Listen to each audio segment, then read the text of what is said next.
My name's Max Bent. I'm a beatbox teaching artist. I started out, working in schools. I worked in public school system in Maryland for 7 years. And I learned a lot about classroom instruction and classroom management. And since I started working with young audiences, I think I've actually learned more in maybe the year that I've worked with young audiences about instruction than I learned in the 7 years working in public schools directly as a classroom teacher. My first year I was floundering, like most first year teachers. And I didn't know what to do because I was supposed to be teaching science and it wasn't working out. And I think, there was a certain lack of interest in what I was teaching, in the content that I was teaching it. In hindsight, I realized also it's how I was teaching it. I think it's appropriate that I've ended up here now working with young audiences, basically doing what I've been trying to do all these years, but they showed me how to actually do it in a way that both the content areas from the fine arts and the other, be it social studies or math, or how you actually integrate them so you're teaching them at the same time. I really do feel like all my experiences in my life have led me to this point. And I feel that pretty strongly. I've never felt that way before. I didn't feel that way when I was teaching science exactly. I knew that I was good at reaching out to people. I knew that I was good at creating bonds with people. But I didn't feel like I was being particularly effective as a teacher. So I feel that way now, though.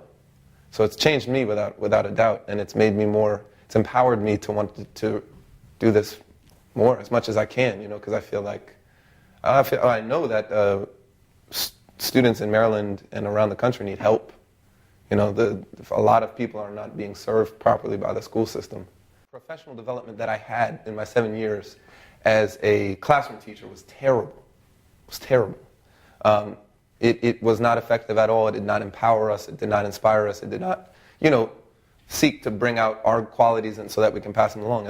Young audiences' professional development has kind of broken out of that. I think that's single-handedly the thing that when I did the first couple professional developments with young audiences, I said, whoa, this is really different than what I've experienced before.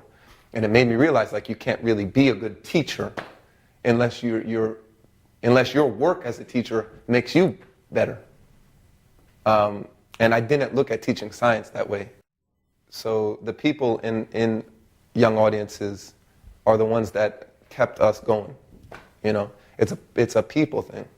Like most human endeavors, transferring information is one thing, but when people care about you and when they invest in you, and they really did. I mean, for our trainings, they're so heavily subsidized. That's why we can afford them. You know what I mean? I couldn't have gone through these trainings because I have no money. I quit teaching. I'm broke pretty much, to be honest. So I couldn't afford a $1,000 training, but I can afford a $100 training, and that's what it cost. So I think if I hadn't run into these people, I'd probably be, I don't know.